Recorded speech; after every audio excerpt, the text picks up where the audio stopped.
Nous allons parler de Marie-Charlotte Claire, notre intervenante du jour. Marie-Charlotte, vous êtes coach parental, thérapeute, formatrice, conférencière. Vous avez créé Coach Famille en 2008 pour aider les particuliers, les enfants, les adolescents et les parents, mais également les professionnels dans leur cheminement vers plus de bienveillance et d'estime de soi.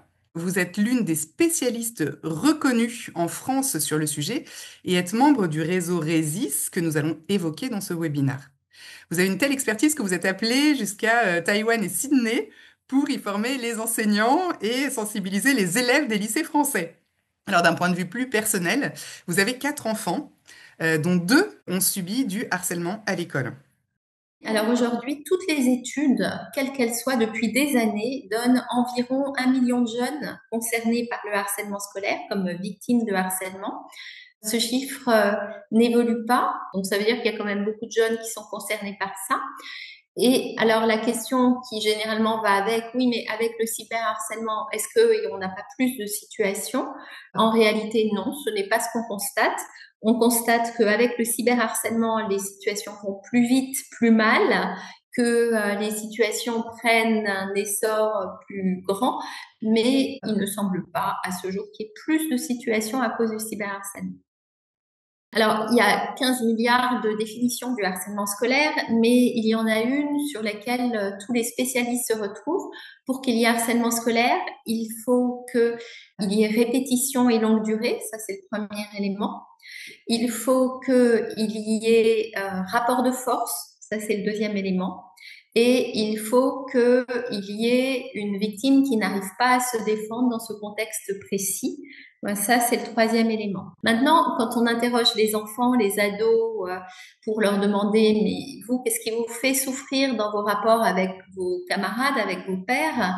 En fait, ils vont être beaucoup plus précis et ils vont parler de choses que nous, on n'envisage pas forcément comme du harcèlement.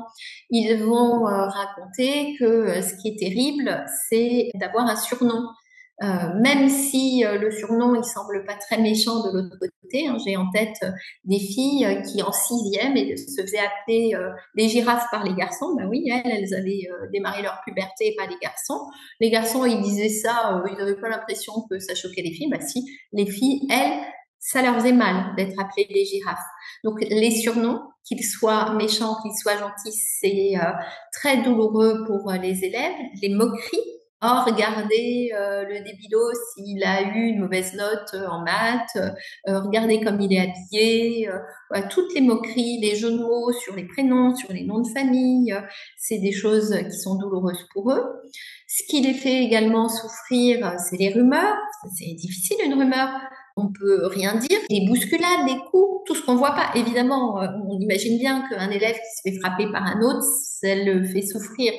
Mais les petits coups de pied dans les mollets quand on passe dans le couloir, les petites tapes sur la tête comme ça, quand on pousse la chaise, voilà, tout ça, ça devient rapidement difficile à vivre. Et puis, il y a une chose qui est insupportable pour eux, c'est la mise à l'écart. En fait, qu'est-ce qui fait qu'on a envie de venir à l'école? C'est de retrouver un groupe, retrouver ses copains, avoir une place dans le groupe. Donc, quand on se retrouve à l'école, que personne ne veut se mettre à côté de nous dans le rang, personne ne veut s'asseoir à table, à la cantine ou en cours à côté de nous, personne n'accepte de nous choisir pour un exposé, personne ne discute avec nous dans la cour de récré, qu'on se retrouve très isolé, ça, c'est extrêmement douloureux. Il y en aura toujours du harcèlement scolaire parce que à l'école, on vit en permanence en groupe. On est dans une classe avec des élèves qu'on n'a pas choisis, avec qui on va passer au minimum une année. On est en groupe dans le couloir quand on se range pour rentrer dans la classe. On est en groupe dans la cour de récréation. On est en groupe à la cantine, on est en groupe tout le temps. Et ce qui explique le harcèlement scolaire, c'est cet effet de groupe. En fait, comme on vit en permanence sous le feu des projecteurs des élèves qui sont là, tout le monde va regarder ce qui se passe pour nous. Il y a très nombreuses situations qui peuvent devenir gênantes pour un élève. Et quand cette situation un peu gênante, voilà, je me suis pris les pieds dans les bretelles de mon sac à dos, on va avoir voilà, des personnes qui toutes vont se mettre à rire et on va avoir un isolement de la cible. Et ce qui est sûr et certain, c'est que les personnes qui rient, les personnes qui participent ou celles qui regardent sans participer, il y a une chose qui les inquiète beaucoup, c'est être à la place de la cible. Donc, elles vont pouvoir faire des choses qui sont pas en lien avec leurs valeurs parce qu'elles ne voudraient surtout pas être à la place de celui qui est pris pour cible. Il n'y a aucun profil type ni chez les victimes, ni chez les intimidateurs. On imagine bien que quand il y a 1 million de jeunes par an qui est concerné, ça va être compliqué de trouver des points communs entre tous ces enfants, tous ces élèves. Ça, c'est la première chose. En plus de ça, en fait, quand on a ce discours, c'est très compliqué pour la victime parce que, en réalité, on va mettre un petit peu la faute de son côté. Et pourtant, on continue d'affirmer avec force que, bah oui, mais on se fait harceler parce que on est comme ci, parce que on est comme ça. En fait, quand on fait ça, ça s'appelle le stéréotype de la persécution. C'est ce que René Girard, qui est un sociologue français qui est mort en 2015, a bien écrit dans son livre qui s'appelle Le bouc émissaire. Considérer qu'une victime est responsable du malheur qui la frappe, c'est le plus puissant des stéréotypes de la persécution. Et je vais vous raconter une situation que j'ai en tête. Une jeune fille qui est venue me consulter. Elle est à l'école, elle est en 5e et elle commence à avoir des problèmes avec ses camarades. Donc elle va en parler avec son professeur, extrêmement bienveillant et assez maladroit. Elle explique qu'on la rejette du groupe, que personne ne veut être avec elle et son professeur lui dit: ah ben oui, mais toi, tu sais, tu parles beaucoup, tu parles fort, tu parles tout le temps. Alors tu sais quoi? Si tu parlais un peu moins fort, un peu moins et un peu moins souvent, ça se calmerait. Change. Cette jeune fille, à partir du moment où son professeur lui dit ça, elle s'écroule en pleurs. Elle commence une phobie scolaire. Elle ne peut plus aller à l'école. Vraiment, elle n'arrive plus à mettre les pieds à l'école. Pourquoi? Parce que elle a un trouble de l'attention et d'hyperactivité qui a été diagnostiqué. Elle ne peut pas faire autrement. Elle ne sait pas comment parler moins fort. Elle n'y arrive pas. Et donc là, le professeur qui, en toute bienveillance, lui dit: oui, mais toi, ouais, c'est un petit peu de ta faute finalement, hein, c'est parce que tu parles fort, est en train de lui dire: c'est de ta faute. Et c'est de ta faute, c'est exactement ce que les autres lui disent. Toi, t'es pas comme nous. Toi, t'es bizarre. Toi, quand tu parles, on comprend rien. Donc, en fait, en disant à nos enfants: tu es responsable du malheur qui te frappe, on ne fait que reprendre, sans le vouloir évidemment, la parole des intimidateurs. On met une responsabilité sur la tête de ces jeunes. Donc, il faut absolument qu'on arrive à se dire que non, il n'y a pas de profil type chez les élèves qui souffrent de harcèlement. On peut peut-être avoir un regard inverse. Hein. On peut peut-être se dire que un enfant qui se comporte mal, hein, c'est peut-être parce qu'il va mal. Et c'est ce que j'ai pu dire à cette jeune fille. Quand je l'ai reçue la première fois, je lui dis: mais je comprends que tu sois obligée de parler fort et beaucoup, personne t'écoute. C'est une conséquence de ce que tu vis. Comme personne t'écoute, il faut bien que tu parles plus fort que les autres. C'est-à-dire, tout d'un coup, j'inverse le processus. Tu n'es pas responsable du malheur qui te frappe, tu es la victime. Elle a commencé à dresser les épaules. Tout d'un coup, elle n'était plus responsable du malheur qui la frappait. Quelqu'un lui disait: tu es la victime. Ça, c'est pour les cibles. Donc, pas de profil type chez les cibles. Et chez les intimidateurs, est-ce qu'il y aurait des profils types? Alors c'est pareil, on dit beaucoup que les intimidateurs seraient des enfants mal éduqués, seraient des voyous, seraient des enfants en souffrance. Les gens qui écrivent ça, sincèrement, ne connaissent pas le harcèlement. Quand on discute avec des professionnels, vous allez plutôt entendre: oui, on a été surpris de voir que tel élève pouvait en intimider, en harceler un autre parce que c'est un bon élève. C'est en fait les enfants qui sont intimidateurs et qui harcèlent leurs camarades, en réalité, ce sont pas des voyous, parce que si c'était des voyous, ça voudrait dire qu'en France, on a tous les ans 4, 5, 6 millions de voyous. Ça tient pas la route. Et comme ça tourne tous les ans, ça voudrait dire que tous les enfants de France sont des voyous. Bien sûr que non. Est-ce que ce sont des enfants qui sont mal éduqués? Absolument pas. J'ai un exemple douloureux à vous partager, mais qui s'est bien terminé quand même. Une jeune fille qui arrive en CM2 dans une école de province où il y a une classe par niveau, c'est un peu compliqué de trouver sa place avec des jeunes qui sont ensemble depuis qu'ils ont 3 ans. Et donc, quand une copine accepte de jouer avec elle, elle va lui dire: Hey, tu veux bien rester avec moi? On pourra déjeuner ensemble, on pourra jouer ensemble cet après-midi. Un garçon de la classe voit ça et commence à l'appeler le pot de colle. Et ça se termine que cette jeune fille, un jour, toute la classe se retourne contre elle, la frappe, la met par terre, un endroit où les adultes ne voient pas, il saute sur la jambe et lui casse la jambe. Quand la jeune fille raconte à ses parents, les parents appellent le chef d'établissement. Le chef d'établissement dit: ce n'est pas possible. Ces enfants, que je connais bien, n'ont pas pu faire ça. Ce sont des enfants extrêmement bien éduqués. Ah oui, c'est pas une question d'éducation, le harcèlement. Ce sont des enfants bien éduqués qui peuvent être amenés à faire quelque chose de difficile. Mais pourquoi ils le font? Parce qu'ils sont en groupe. Quand on est en groupe, on peut faire des choses terribles qu'on ne ferait jamais individuellement. Et est-ce que les harceleurs sont des élèves qui souffrent? Pas plus que les autres. Bien sûr que ça arrive. Hein. Je dis pas que ça n'arrive pas. Je dis pas qu'il n'y a pas des voyous. Je dis pas qu'il n'y a pas des enfants mal éduqués. Je dis pas qu'il y a des enfants qui ne sont pas en souffrance. Mais lire tous les enfants harceleurs sont d'anciens enfants harcelés, c'est totalement faux. Bien sûr que ça arrive. J'ai été harcelée une année, je veux pas que ça recommence. La meilleure défense, c'est l'attaque. Je peux me mettre à harceler mon camarade, mais c'est pas la majorité des enfants.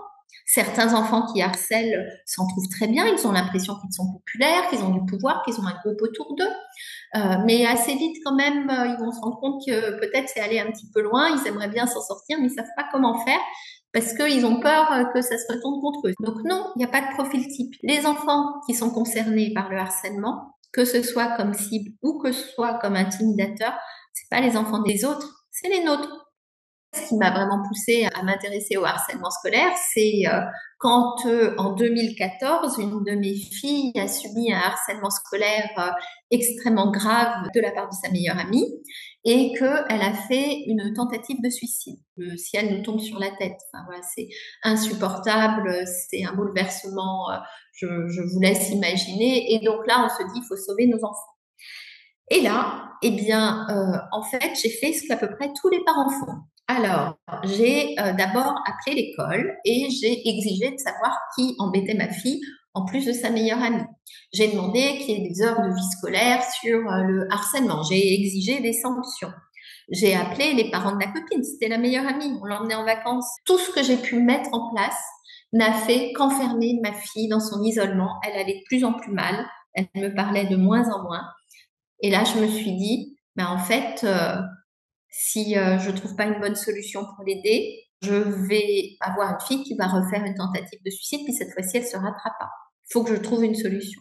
Donc, j'ai passé mes jours et mes nuits à chercher dans les livres, sur Internet, partout, ce qui existait sur le harcèlement scolaire, qui étaient les meilleurs. Et de façon indépendante, je suis tombée sur 2 personnes. Je suis d'abord tombée sur des textes et des interviews d'un monsieur qui s'appelle Jean-Pierre Bellon, qui s'occupait des harceleurs. J'ai trouvé que sa démarche était extrêmement intéressante, mais sur le moment, c'était quand même pas mon sujet. Moi, ce que je voulais, c'était sauver la vie de ma fille. Hein. La harceleuse, on pouvait en parler, mais plus tard. Donc, j'ai continué à chercher. Et je suis tombée sur des textes de Marie Cartier. Je l'ai contactée puisque elle s'occupait des cibles et je suis allée me former avec Marie Cartier.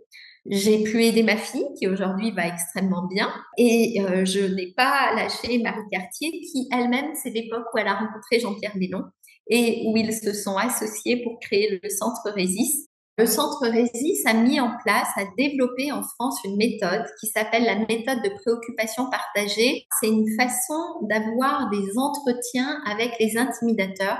C'est Jean-Pierre Bellon qui est allé se former en Suède auprès d'un psychologue qui s'appelait Anatole Picasse, qui avait mené ces entretiens dans la méthode vraiment construite par Jean-Pierre Bellon et Marie Cartier. On va s'occuper de tout le monde. On va s'occuper des intimidateurs, mais on va s'occuper aussi des élèves qui sont dans la classe, qui n'ont rien à voir dans la situation. Et puis surtout, on va s'occuper de la cible, de la victime, celle qui va pas bien, et des parents de la victime. On va prendre grand soin de tout le monde et on va mener une série d'entretiens. La particularité de la méthode de préoccupation partagée, ça a été d'abord de considérer que c'est aux établissements scolaires d'assurer la sécurité des enfants. Hein. Nous, parents, nous confions des enfants mineurs à un établissement scolaire. C'est normal que ce soit eux qui gèrent ce qui se passe au sein de l'école. L'autre particularité, ça a été de se battre pour traiter le harcèlement scolaire, il faut une équipe par établissement. Il faut être au plus près de ces situations de souffrance scolaire pour pouvoir les traiter au plus vite et avec des personnes qui ont un regard sur ce qui se passe au sein de l'école. Qu'est-ce qu'on fait concrètement? D'abord, on prend grand soin de la victime. On ne va pas se poser la question de est-ce que cette situation c'est du harcèlement ou pas. On a un élève qui vient se plaindre que il est rejeté par ses camarades, qu'il ne va pas bien.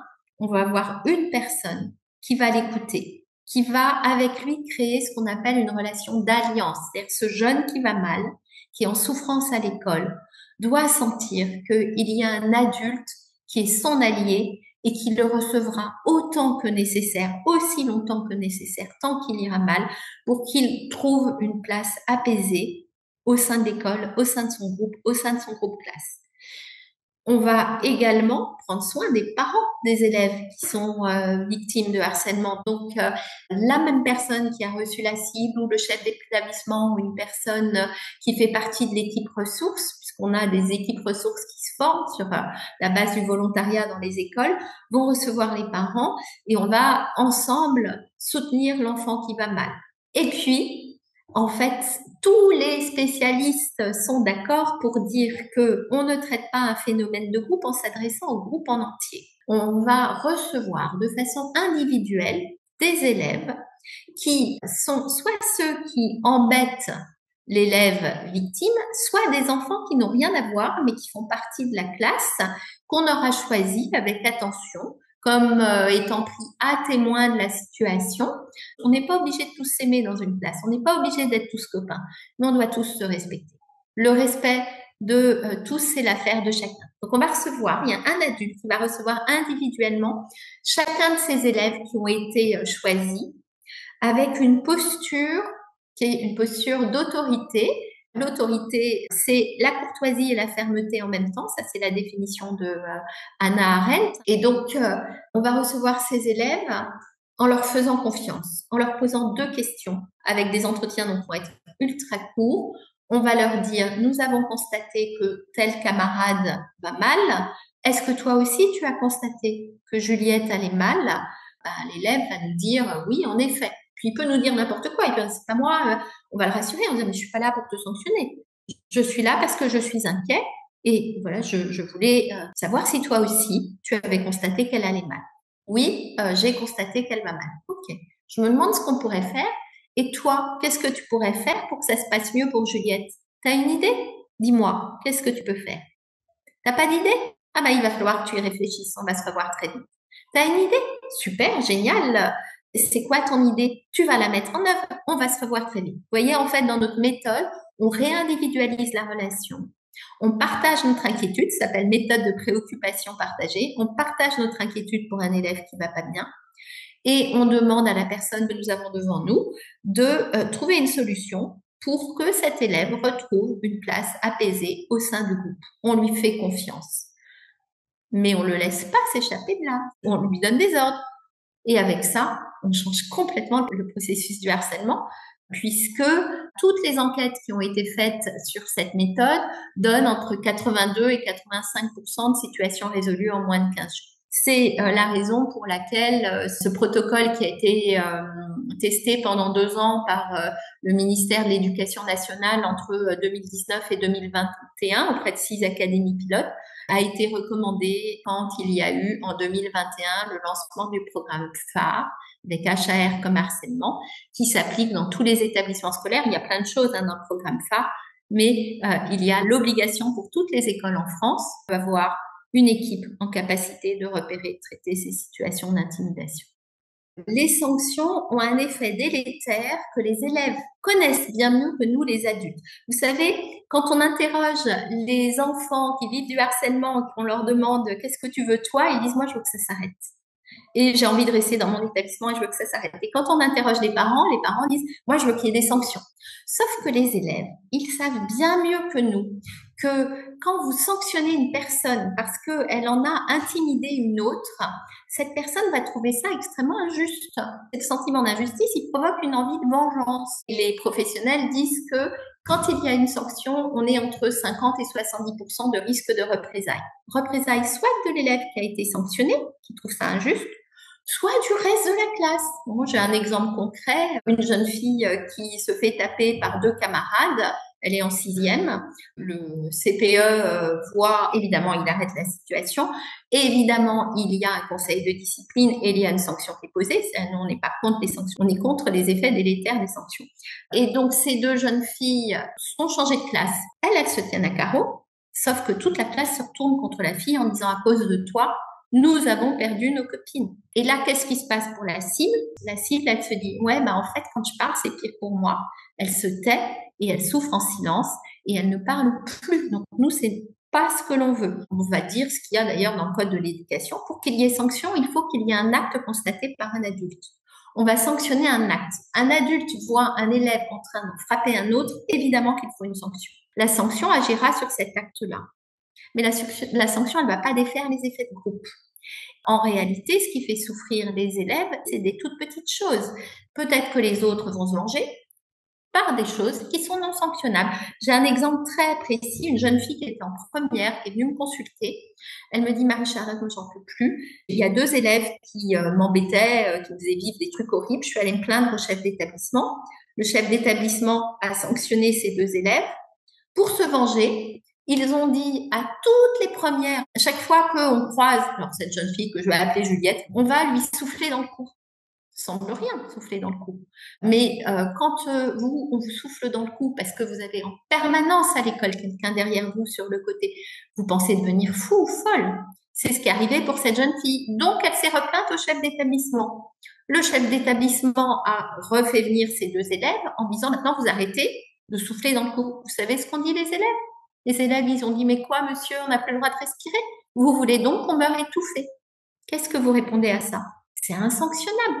Donc, nous, pour protéger la victime, on dit, quand il y a sanction, parce qu'on a un élément concret qui a été repéré, on va protéger la victime. La MPP s'applique quand on est inquiet pour une cible. Quand il y a une sanction, évidemment, on est très inquiet. On va mettre en place un protocole. Mais ce qui est sûr, c'est qu'on va recevoir un certain nombre d'élèves qui, soit sont peut-être les copains de celui qui s'est fait punir, soit qui sont populaires et qui vont pouvoir prendre soin de la victime. On va créer une sorte de bouée de sauvetage grâce à la MPP parce qu'on aura sollicité l'aide de plein d'élèves en disant « ta camarade va pas bien, qu'est-ce que tu peux faire ?» Voilà, une sanction met fin à un acte, ne met jamais fin au harcèlement. Ce que j'aime beaucoup, c'est quand il y a dans des écoles des groupes qui ont été formés, donc c'est sur la base du volontariat, je redis, je suis moi extrêmement impressionnée par ces professeurs, ces personnels de vie scolaire, ces personnels administratifs, tous ces personnels qui gratuitement vont prendre de leur temps pour aider nos enfants. Et on a des personnes qui, pendant les formations, ils sont un peu dubitatifs, ils y croient pas. Ils disent, ouais, non, mais ça peut pas marcher, c'est pas possible, et où est la sanction? Et qui deviennent les personnes les plus emballées par notre méthode, qui ont pris la responsabilité de l'équipe. Mais c'est incroyable, on n'y croyait pas, et pourtant, 2 élèves, ils pouvaient pas se voir sans se cracher dessus, sans se battre. L'après-midi même, ils se tenaient par le bras et ils étaient redevenus amis. Ça apaise les relations. Et cette méthode, on l'applique de la maternelle jusqu'au lycée, voire jusqu'au bac+. Et toutes ces belles histoires, j'en ai dans toutes les écoles.